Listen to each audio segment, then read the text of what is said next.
ሰላም ጤና ይስጥልን ውድ የኢትዮ ኦንላይን ስኩል ቤተሰቦች እንደምን ቆያችሁኝ? ይህ ኢትዮ ኦንላይን ስኩል የተሰኘው ዩቲዩብ ቻናላችን ነው። በዚህ ዩቲዩብ ቻናል የ11ኛ እና 12ኛ ክፍል የሂስትሪ እና የጂኦግራፊ ኮርሶችን ታገኙበታላችሁ። ቪዲዮዎችን ከለቀቁ በጣም ረጅም ጊዜ ነው። ስለዚህ በቃ ከዚህ በኋላ ቶሎ ቶሎ ፍሪኩዌንትሊ ለመልቀቅ እሞክራለሁ። ዛሬ የምንነጋገረው የ12ኛ ክፍልን ቻፕተር 1 ምንድነው ሀሳቡ የሚለውን ነው ማለት ነው። ስለዚህ ያንን በትነን ከመነጋገራችን በፊት ወይንም ኖቶችን ከማንበባችን በፊት እንደ መንደርደሪያ እንዲሆናችሁ ወይንም ሙሉን ቻፕተር አንደርስታንድ እንድታደርጉት ለማትሪክ ተፈታኞችም ጭምር መቼም እንዳትረሱት። ዳት ሚንስ ፈተናውን ተፈትናችሁ ስትወጡ እንድትረሱት ሳይሆን በቃ አይምሯችሁ ውስጥ ቁጭ እንዲል ኤቭሪ ታይም ታስታውሱታላችሁ ወይንም ታውቁታላችሁ ማለት ነው። በዛ አይነት መልኩ ምንድነው የሚያወራው ወይንም ስለምንድነው የሚያወራው የሚለውን ፓርት እንነጋገር። የመጀመሪያው ስለ ፋብሪካዎች መወለድና ስለ ኢንዱስትሪ አብዮት መኖር ነው። ፊውዳሊዝም የሚባል ሲስተም ነበር። መጀመሪያ ላይ መሬቶችን የሚቆጣጠሩት ንጉሶች ነበሩ። ይሄ ኦነርሺፕ የነሱ ነበር። ከዛ በኋላ ፊውዳሊዝም ሲጠፋ ካፒታሊዝም የሚባልና ኢንዱስትሪ መወለድ ጀመረ ማለት ነው። ከብዙ ዘመናት በፊት ሁሉም ሰዎች ስራውን የሚሰሩት የነበረው በእጃቸው ነበር። ነገር ግን በ18ኛው ክፍለ ዘመን ላይ በብሪታንያ አንድ ትልቅ ለውጥ መጣ። ጄምስ ዋት የእንፋሎት ሞተርን አሻሽሎ ሲሰራ ፋብሪካዎች እንዳሸንፈሉ በጣም በዙ ማለት ነው። ባቡሮችም ምድር ማዳረስ ጀመሩ። ይህ የኢንዱስትሪ አብዮት ይባላል። በዚህም ምክንያት ገበሬው እርሻውን ትቶ ወደ ከተማ መፍለስ ጀመረ። ይህም አርባናይዜሽን ወይንም ከተማን አመጣ ማለት ነው። ከዛ ግን የሀሳብና የገንዘብ ጦርነት ነበረ። ይህ አዲስ ኢኮኖሚ ስርዓት ወይንም ይሄ ካፒታሊዝም የሚባለው ሁለት ተቃራኒ የሆኑ ሀሳቦችን ወለደ። የመጀመሪያው የአዳም ስሚዝ ቲዮሪ እና የካርል ማርክስ ቲዮሪዎች ናቸው። አዳም ስሚዝ ምን ብሎ ይናገራል? መንግስት በንግድ ውስጥ ጣልቃ ይግባ፣ ገበያው በራሱ ይምራ ወይንም ሌዝስፌር የሚባል ቲዮሪን አመጣ ማለት ነው። ካርል ማርክስ ደግሞ ምን አለ? ይህ ስርዓት እኮ ሀብታሙን ለማበልጸግ ሰራተኛውን ደግሞ ለመበዝበዝ ስለሆነ ይሄ አይሆንም በማለት ሌላ ቤት አስነስቶ በቃ የሀሳብ ግጭቶች ተፈጠሩ ማለት ነው። ከዛ በኋላ ከነዚህ ሀሳቦች በኋላ ሀገሮች እኔ ማን ነኝ ብለው የማንነት ጥያቄ ማንሳት ጀመሩ። ወይንም ብሔርተኝነት ወይንም ናሽናሊዝም የሚባለው ሀሳብ መጣ ማለት ነው። በ19ኛው ክፍለ ዘመን በአውሮፓ ውስጥ ብሔርተኝነት ወይንም ናሽናሊዝም የሚባል መንፈስ ነፈሰ። ይህ መንፈስ ተበታትነው የነበሩትን ህዝቦች አንድ ማድረግ ጀመሩ ማለት ነው። ጣሊያን ዩኒፋይድ ሆነች፣ አንድ ሆነች። ጀርመኖች አንድ ላይ ሆኑ። ጀርመን የምትባል ሀገር ተፈጠረች ማለት ነው። ከዛ በኋላ ይሄ ከመጨረሻው ሀሳብ በፊት የሚለው ምዕራፋችን ምንድነው? የአሜሪካ ፈተና ወይንም እርስ በርስ ጦርነት ተፈጠረ ማለት ነው። በአትላንቲክ ውቅያኖስ ማዶ ላይ አሜሪካ በሁለት ተከፈለች። የሰሜኑ ግዛት ባርነት ይጥፋ ሲል፣ ደቡቡ ደግሞ ባርነት ይቀጥል በማለት በ1861 አስከፊ የሆነ ጦርነት ተነሳ ማለት ነው። በአብርሃም ሊንከን ቆራጥ መሪነት ሰሜኖቹ አሸነፉ። ባርነትም ተሻረ ማለት ነው። አሜሪካም አንድነቷ ተጠብቆ ለዓለም ሀያልነት ተዘጋጀች። የመጨረሻው የቻፕተር 1 ሀሳብ ስለምንድን ነው የሚያወራው? ስለ ኢስተርን ኩዌስችን ወይንም የምስራቁ ጥያቄ ማለት ነው። በአውሮፓ መጨረሻ ላይ እነሱ እንደሚጠሯት በአውሮፓ በሽተኛ የተባለች የምትጠራ ኦቶማን ቱርክ መዳከም ጀመረች። እነሱ ናቸው እንደዚህ ብለው የሚጠሯት። እሺ ሩሲያ፣ ኦስትሪያና ብሪታንያ የእሷን ግዛት ለመቀራመት ሲያደቡ የባልካን አካባቢ የነበሩት ትንንሽ ብሔሮች ደግሞ ለነጻነት ይጮሁ ነበረ። ይህ ውጥረትና ፉክክር ዓለምን ወደ መጀመሪያው የዓለም ጦርነት አፋፍ አደርሷታል። ይህ ምዕራፍ ስለዚህ ነው የሚያወራው። አሁን ደግሞ ወደ ዲቴል ኖቶቹ እንግባና ምን እንደሚል እንነጋገር። አብራችሁኝ ቆዩ። 1.1 Development of Capitalism. Capitalism emerged from the decline of feudalism and became dominant in the Western world. ፊውዳሊዝም የሚባለው ስርዓት ወይንም በንጉስ አሰራር መሰረት ሲሰራ የነበረው ስርዓት ከቀረ በኋላ ኢንዱስትሪ ላይ ካፒታሊዝም የሚባል ሲስተም መጣ። ዋና መገለጫዎች ወይንም ኮር ፊቸሮች አሉት። ካፒታሊዝም ምንድነው ወይንም ካፒታሊዝም በምን ይገለጻል የሚለውን ስናይ የመጀመሪያው ፕራይቬት ኦነርሺፕ ነው። ፕራይቬት ኦነርሺፕ ላይ ኢንዱስትሪስ ኦር ኮርፖሬሽንስ own the means of production። የማምረቻ ሚንስ የሚባሉትን ነገሮች በሙሉ ፕራይቬትሊ ኦነርሺፕ ነበረው በካፒታሊዝም መገለጫው አንደኛው ማለት ነው። ዳት ሚንስ ኢንዲቪጁዋሎች ወይንም ኮርፖሬት ይሄ ግለሰቦች በመንግስት ያለ መንግስት ጣልቃ ገብነት ግለሰቦች ያንን ኦነርሺፕ ይኖራቸው ነበር ይላል። ሌላኛው ደግሞ ክላስ ዲቪዥን፣ ሌላኛው መገለጫው ክላስ ዲቪዥን ነው። ክላስ ዲቪዥን ላይ ማለት ሶሳይቲ is split into the capitalist and the working class ተብለው ለሁለት ተከፈሉ።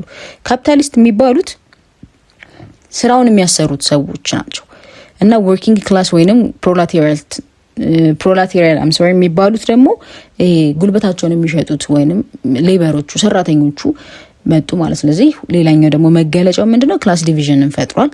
ሌላኛው ደግሞ መገለጫው ወይንም ሌላኛው ኮር የሚባለው ፊቸር ፕሮዳክቲቭ ኢንቨስትመንት ነበር። ካፒታል is used to expand production rather than for unproductive projects like monuments። ምን ማለት ነው? ፕሮዳክቲቭ የሆነ ኢንቨስትመንት ነበር። ካፒታሉ የሚጠቀሙት ለምንድነው? ኤክስፓንድ ለማድረግ ፕሮዳክሽኑን ማለት ነው። rather than unproductive projects like monuments that means productive investment ነበራቸው ማለት ነው። ሌላኛው ደግሞ ፕሮፊት ሞቲቭ ነው። The primary goal is to generate profit through the sale of goods and service። ትርፍን የማግኘት ሞቲቭ ነበሩ። ሌላኛው መገለጫው ማለት ነው የካፒታሊዝም። ሌላኛው የመጨረሻው ደግሞ መገለጫ የሚባለው ፓርት ምንድነው? ላዚስፌር ምንድነው? the belief that markets should operate without the government intervention allowing the supply and demand to set the price። ላዚስፌር ቲዎሪ ምንድነው የሚለው መሰላችሁ? በአጠቃላይ ይሄ ማርኬቱ ገበያው ከመንግስት ኢንተርቬንሽን ወይም ከመንግስት ጣልቃ ገብነት ነፃ መሆን አለበት። that means ሰፕላይ እና ዲማንዱ ወይንም ፍላጎትና አቅርቦቱ ዋጋውን ወይንም ፕራይሱን ሴት ያድርገው ብለው ያስቡ ነበር። that means ይሄ የማን እንትን እንደሆነ በቀጣይ እናየዋለን። እሺ ሌላኛው ደግሞ ፊሎሶፊካል ፋውንዴሽን ነበር ማለት that means እዚህ ጋር ፊሎሶፊካል የሆነ ፋውንዴሽን ነበር። ሁለት አይነት ቲዮሪዎች ወይንም ፍልስፍና ንግግሮች ሀሳቦች ነበሩ። የአዳም ስሚዝ ቲዮሪ እና የካርል ማርክስ ቲዮሪ ቅድም እንደነገርኳችሁ ማለት ነው። አዳም ስሚዝ the author of Wealth of Nation በ1776 የተጻፈ መጽሐፍ ነው። he advocated for self-regulated markets and argued that individuals economic freedom benefits society as a whole። ይሄ ሶሳይቲውን በአጠቃላይ ይጠቅመዋል።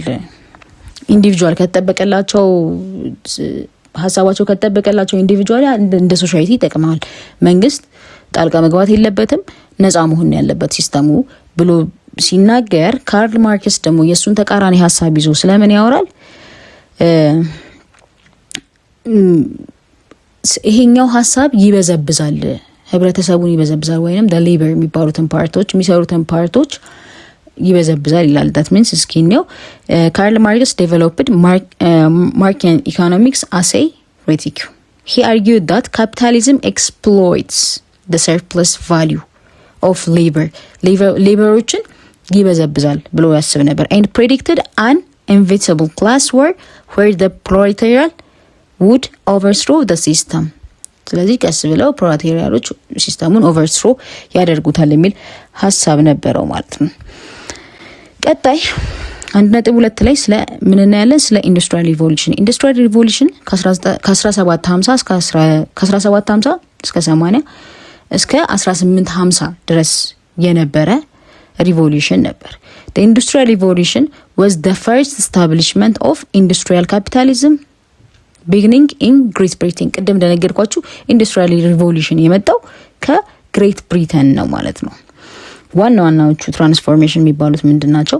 the factory system production shifted from small workshops to the large factories where work was concentrated and machines were owned by capitalists። በዚህ ሰዓት ላይ ፋክቶሪ ሲስተም የሚባል መጣ። ሰዎች በእጃቸው ነበር በቃ ብዙ ስራ የሚሰሩት ምናምን በእጃቸው ነበር። ጀምስ ዋት ስቲሙን ካመጣው በኋላ በፋክቶሪ መሰራት ጀመሩ። ከይሄ ትንንሽ ወርክሾፖች ቀርተው ትልልቅ የሆኑ ፋክቶሪዎች ተመሰረቱና ማሽኖቹ ግን ኦውንድ የሚደረጉት አሁንም በካፒታሊዝም ነው ማለት ነው። እንደ ድሮ በፊውዳሊዝም አይደለም። ፊውዳሊዝም ማለት የመንግስት ይሄ ምንድነው የሚባሉት ንጉሶቹ የሚያስተዳድሩት ነው። ካፒታሊዝም ደግሞ ነፃ የሆነ without any government intervention የነበረ ነው ማለት ነው። ኢናኒሜት ፓወር ነበር ሌላኛው ኪ ትራንስፎርሜሽን ማለት ነው። ኢንዱስትሪ moved from the human or animal power to steam power። ከሰዎች ወይም ይሄ የእንስሳት ጉልበትን ይጠቀሙ ነበር፣ የሰዎች ጉልበትን ይጠቀሙ ነበር። ስለዚህ ከሰዎች ጉልበት ወይም ከእንስሳት ጉልበት ወደ ስቲም ፓወር ተቀየረ ማለት ነው። ፊውልድ ባይ አባንዳንት ብሪቲሽ ኮል በብሪቲሽ ኮል ማለት ነው። ዳት ሚንስ ጄምስ ዋት በ1784 ላይ ኢንጂንን ዴቨሎፕ አደረገ። ስለዚህ ይሄኛው ተርኒንግ ፖይንታቸው ወይም የተቀየሩበት ሰዓት ነው ማለት ነው። ሌላኛው ደግሞ ኪ ትራንስፎርሜሽን ምንድነው? ትራንስፖርቴሽን ነው። ምን ተፈጠረ ትራንስፖርቴሽን ላይ ብለን ስናይ ስቲም ፓወር ሌድ ቱ ዘ ራይዝ ኦፍ ሬልዌይስ። ስቲም ፓወር ሬልዌዎች እንዲበዙ አደረገ ማለት ነው። ዳት ሚንስ የዛ አካባቢ ላይ ምን ተሰራ? ይሄ የሊቨርፑል እና የማንቸስተር ሬልዌይ ነበር በ1830 ላይ የተሰራ ኔሽኖችን ኮኔክት የሚያደርግ ነበረ። ስለዚህ ኪ ትራንስፎርሜሽኖቹን አይተናል። 3 ናቸው። ፋክቶሪ ሲስተም መጣ ማለት ይሄ ትንንሽ ወርክሾፖች ቀሩና ትልልቅ ፋክቶሪዎች መምጣት ጀመሩ። ኢናኒሜት ፓወር መጣ። ዳት ሚንስ ሰዎች እንስሳትን መጠቀም አቁመው ወይንም የሰውን ጉልበት መጠቀም አቁመው ስቲም ኢንጂን መጠቀም ጀመሩ። ሌላኛው ደግሞ ትራንስፖርቴሽን በደንብ ተስፋፋ ማለት ነው። ሬልዌዎች፣ አስፓልቶች መሰራት ጀመሩ። አሁን የሊቨርፑል እና የማንቸስተር ሬልዌይ ተሰራ በ1830 ዓመተ ምህረት። ዳት ሚንስ ይሄን ያመጣው የኢንዱስትሪያል ሪቮሉሽን ነው ማለት ነው። ኮንሲኩዌንሶቹ ወይንም መጨረሻ ላይ ያመጣው ነገር ወይንም የመጨረሻ ውጤቱ ምንድነው? ኮንሲኩዌንሶቹ ብለን ስናይ ኦቨር ፕሮዳክሽን ላይ the main economic problem shifted from scarcity to finding enough buyers for a mass produced goods. በቂ የሆነ አቅርቦት መኖር ጀመረ።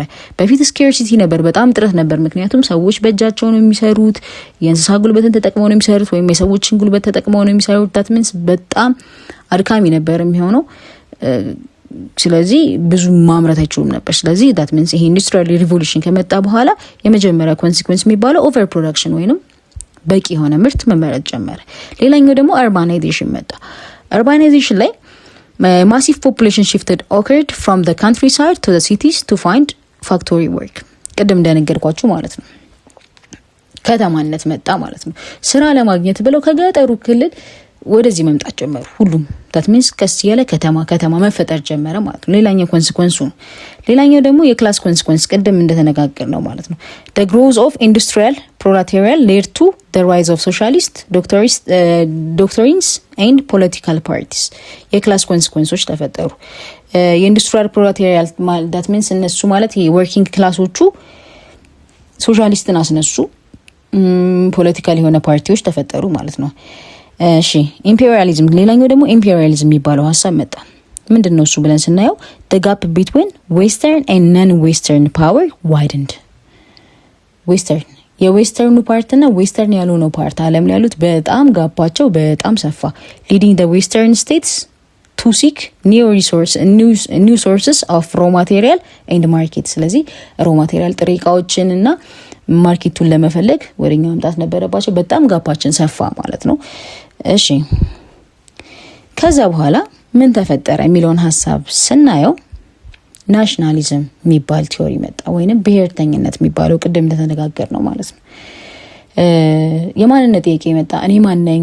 ምን አይነት ሀገር ነኝ? ማንን መግዛት እችላለሁ? ራሴን አንድ ላይ ዩናይትድ እንዴት ማድረግ እችላለሁ? የሚለውን ሀሳብ ማምጣት ጀመሩ። ናሽናሊዝም become the most powerful political force in the West after 1850s, rooted in a shared language, religion and culture. ምን ይላል? ናሽናሊዝም በጣም ፓወርፉል የሆነ ፖለቲካል ፎርስ ነበረ ከ1850 በኋላ ማለት ነው። እዚህ የሆነ ላንጉዌጆች ሼር እንዲደረጉ ሪሊጅን ካልቸር የሆነ ሚክስድ እንዲሆን አድርጓል። ኦፍ ኮርስ ናሽናሊዝም ማለት ነው። ፋክተሮቹ ለግሮዙ ወይንም ናሽናሊዝም ብሔርተኝነት እንዲስፋፋ ዋና ዋናዎቹ ፋክተሮች የነበሩት ምንድናቸው የሚለውን ስናይ የመጀመሪያው ስቴት ቢልዲንግ ነው። ስቴታቸውን ቢልድ ማድረግ። ገቨርንመንትስ ዩዝድ ቱ ኮምፐልሰሪ ኤዱኬሽን ኤንድ ሚሊታሪ ሰርቪስ ቱ ኢንስቲል ፓትሪዮቲዝም ኤንድ ሎያሊቲ። ፓትሪዮቲዝም የሀገር ፍቅራቸውና ሎያሊቲያቸው እንዲያድግ ስቴታቸውን ቢልድ ለማድረግ ማለት ነው ኤዱኬሽን መስጠት ጀመሩ፣ ወይንም ትምህርቶችን መስጠት ጀመሩ። ሌላኛው ደግሞ እንዲያድግ ያደረገው ምንድነው? ማስ ሚዲያ። ብዙ ኒውስ ፔፐሮች ነበሩ፣ ጁቫኒስቲክ ቶኖች በጣም ስቲል አደረጉና ናሽናል ፕራይድ ሆስቲሊቲ ቱዋርድስ ኔይበርስ ደረሰ። ማስ ሚዲያ ነው ሌላኛው ደግሞ ለግሮዝ እንዲያደርግ ያደረገው ማለት ነው። እሺ ሌላኛው ሀሳብ ምንድነው? ደግሞ ሶሻል ዳርዊኒዝም። ይሄኛው ምን ማለት ነው? ፔሴዶ ሳይንስ ይባላል። suggest that the history is a struggle between nations where only the strongest survive and rule. ጠንካራዎቹ ናቸው ሰርቫይቭ የሚያደርጉትና ሩል ማድረግ የሚችሉት የሚለው ሀሳብ መገለጫው ነው። ሌላኛው የናሽናሊዝም ወይንም የብሔርተኝነት ማለት ነው። እሺ ቀጣዮች የመጨረሻ ሀሳቦች ናሽናሊዝም ላይ ምንድነው? ፍራግመንቴሽን ምንድነው መሰላችሁ? while early nationalism united large states like Italy and Germany, later movements saw small ethnic groups demanding their own state. ፍራግመንቴሽን መምጣት ጀመረ እና ይሄ ጀርመኒ እና ኢታሊ ትልልቆቹ ስቴቶች ዩናይት ካደረጉ በራሳቸው ጀርመን ለራሷ ዩናይት ካደረገች በኋላ ኢታሊም ለራሷ ዩናይት ካደረገች በኋላ ትንንሽ የዘር ግሩፖች ወይም ኤትኒክ ግሩፖች ዲማንድ ማድረግ ጀመሩ የራሳቸውን ኦን ስቴት ለመገንባት ማለት that means ሌላኛው ፍራግመንቴሽን ፈጥሯል ማለት። ሌላኛው ደግሞ ethnicity and language. This became the primary criteria for national identity, leading to bifur disparities within the multinational empire. ethnicity እና language ተፍቷል። እሺ ከዛ 1.4 ላይ ስለምን እንነጋገራለን? ዩኒፊኬሽን ኦፍ ኢታሊ የጣሊያን አንድነት ወይንም ጣሊያን አንድ እንዴት ሆነች? the unification of social and political process that combined various states of Italian peninsula into one nation. ይሄኛ ዩኒፊኬሽን ሶሻል እና ፖለቲካል የሆነ ፕሮሰስ ነበረው። የኢታሊያንን ፔኒንሱላ ወደ አንድ ኔሽን የጠቀለለ ነው ማለት ነው። ኪ ፊገሮቹ ምንድናቸው? ካሚሊዮ ካቮር ወይንም ዲፕሎማቱ እና ጉሲፔ ጋሪባልዲ የሚሊተሪው ሊደር የነበሩት እነዚህ ናቸው ዋና ኪ ፊገርስ የሚባሉት ማለት ነው። ዲፕሎማቱ ማን ነበር የነበረው? ካሚሎ ካቨር ነበር። ሌላኛው ደግሞ የሚሊተሪ ወይንም የጦር ሰራዊቱን የሚመራው የነበረው ደግሞ ማን ነበረ? ጉሲፔ ጋሪባልዲ ነበረ።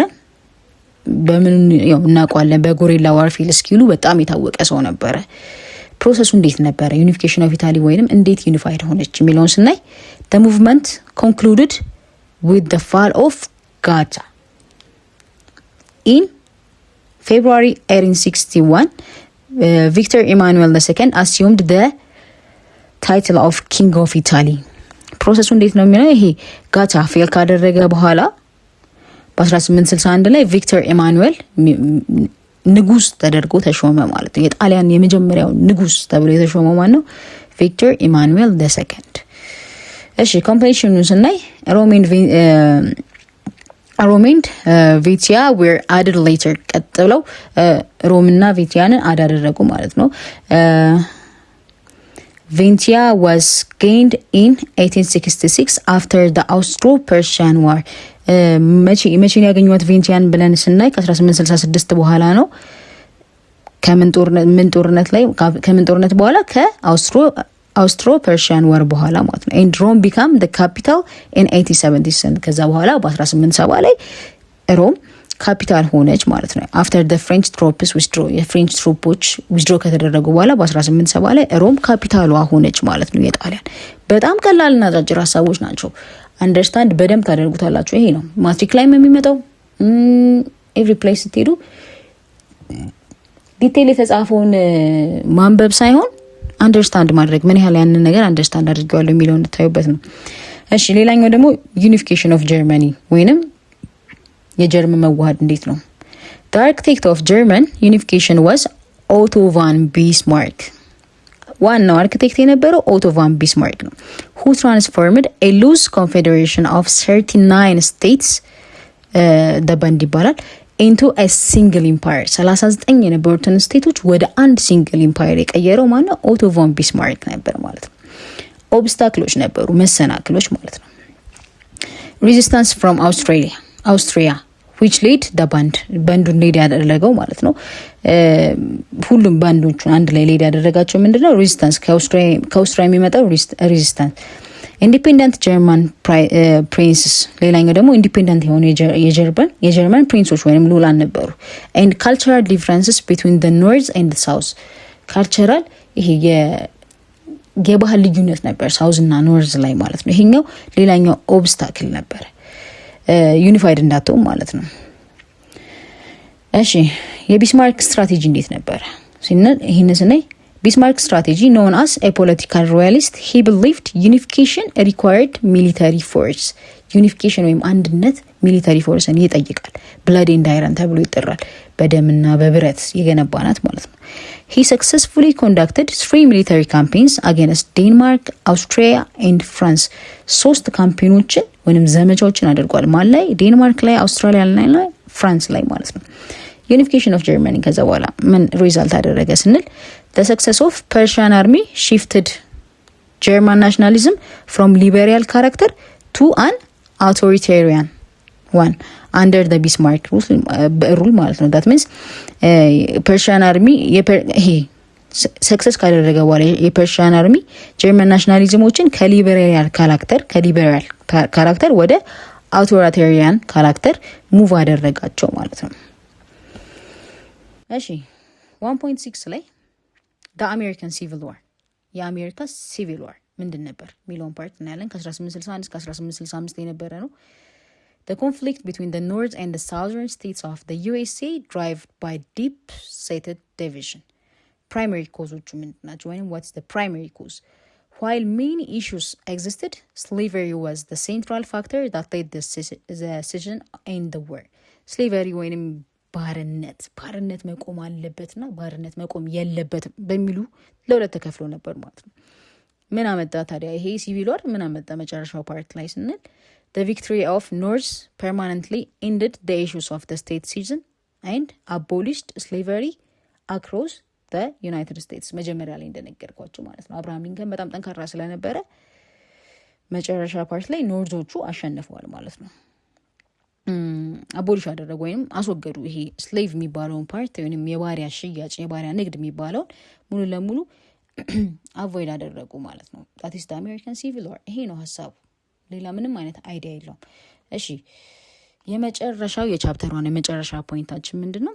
the Eastern questions in the Balkan War የኢስተርን question ጥያቄው ምንድን ነበር? የኢስተርን የምስራቁ question ምንድነው እና የባልካን ዋር ምንድነው የሚለውን ፓርት እናያለን።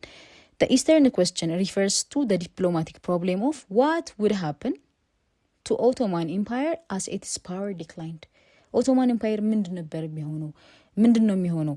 ፓወሩን ቢያጣ ኦቶማን ኢምፓየር ምንድነው የሚሆነው የሚል ሀሳብ ነው። ኢስተርን question ማለት ስለ ኦቶማን ኢምፓየር ፓወሩን ቢያጣ እንዴት ነው የሚሆነው የሚለውን ነው ሀሳቡ የሚያነሳው። እሺ ሪጂናል ቴንሽኖች ነበሩ። the Ottoman Empire faced threats from militant Balkan national movement often supported by Russia.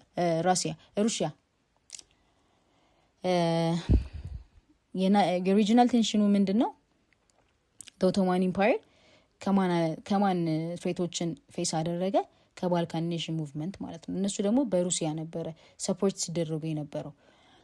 እሺ ባልካን ዋር ወይንም የባልካን ጦርነት የሚባለው ከ1912 እስከ 1913 የነበረው ፓርት ነው።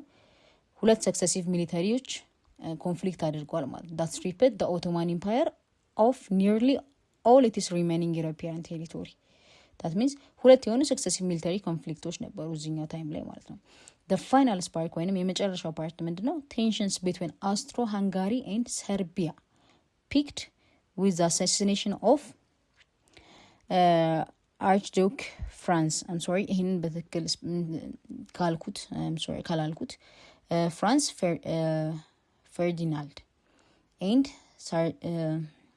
Sarajevo on June 28 in 1914 which directly triggered the World War the First. that means የመጨረሻ ፋይናል ስፓርኩ ምንድነው? ቴንሽኖች ነበሩ። that means ከአውስትሮ ሃንጋሪ እና ከሰርቢያ የመጣ ቴንሽን ነበረ። and then ቀስ ያለ ሙቭመንቱ ወደ መንገፋፋቸው የወርልድ ዋር ወይንም የዓለም ጦርነት መነሳት ተፈጠረ ማለት ነው። ቻፕተር 1 ሙሉ ለሙሉ የሚያወራው ስለዚህ ሀሳብ ነው። የተለየ ሀሳብ ምንም የለውም። በራሴ ነው ኖቶቹን አጥር አድርጌ በምን መልኩ አንደርስታንድ ታደርጉታላችሁ የሚለውን አስቤ ያወጣሁት። ለማትሪክም ተፈታኞች ጠቅማቸዋል፣ ለ12ኛ ክፍል ተማሪዎችም ክላስ ውስጥ ኤኒዌይስ ብቻ የሆነ ሄልፕ ያደርጋል ብዬ አስባለሁ። እስካሁን አብራችሁኝ ስለቆያችሁ በጣም አመሰግናለሁ። ሰብስክራይብ ያላደረጋችሁ ሰብስክራይብ አድርጉ። ቴንክ ዩ